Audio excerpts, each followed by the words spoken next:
since I've talked about the technical things, I want to tell you one story about myself, if you let me indulge for a minute.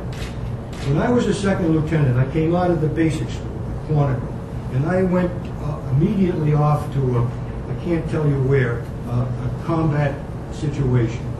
And I found myself reporting to the commander of the unit, a company commander. And he said, "Lieutenant, you are going to take the 4th platoon who are deployed in this particular sector. And you're going to be fast involved with conflict." Well, as a second lieutenant, and not exactly the sharpest guy in town, I said, "Well, all right, I'll do that." He said, "But do I need a weapon?" He says, "Yes, you need a weapon. Go down and see the armor." So I went down there, and there's this crusty old sergeant. You know, it looked a little bit like the district attorney. This sergeant, he said, "Well, what are you here for, Lieutenant?" And I said, "Well, I'm here for my weapon. You know, I'm a lieutenant, naturally an officer of Marines. I want a pistol." He said, "It's too bad we don't have any pistols." "Oh, that's too bad."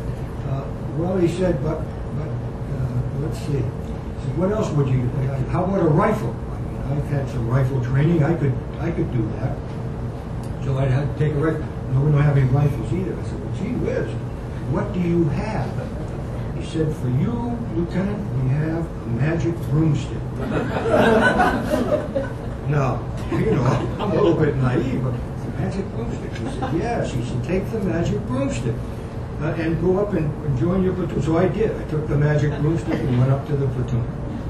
Well, of course, it was in the middle of an assault, and here came the enemy.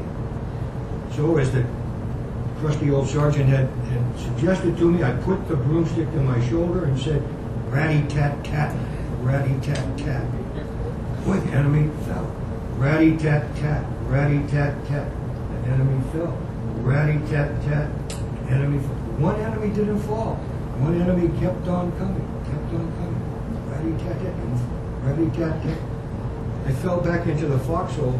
I looked up, and this little fellow looked down at me and he said, "Tanky, tank, tank."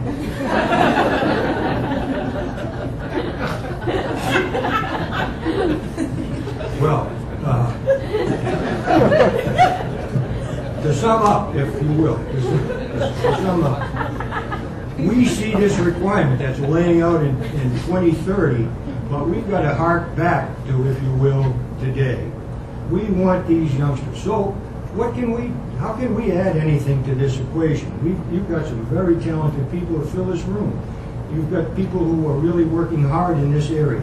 I mean, some of the CED stuff, the reports that they've rendered, way back in 2002, kick the ball, and the ball is in the air, and somebody's got to catch it and run with it. And many of you are doing just that. Well, what can we add? Well, sometimes we can add a voice in the form of an op-ed piece. We can write an op-ed piece for you and submit it to the local newspapers. You could write a letter to the editor. We can appear at some function when you think that we could contribute something, because we're unexpected. Everybody expects a certain group of people to make a plea, but they don't expect, I don't believe, generals and admirals, and actually we have some sergeants major too with us.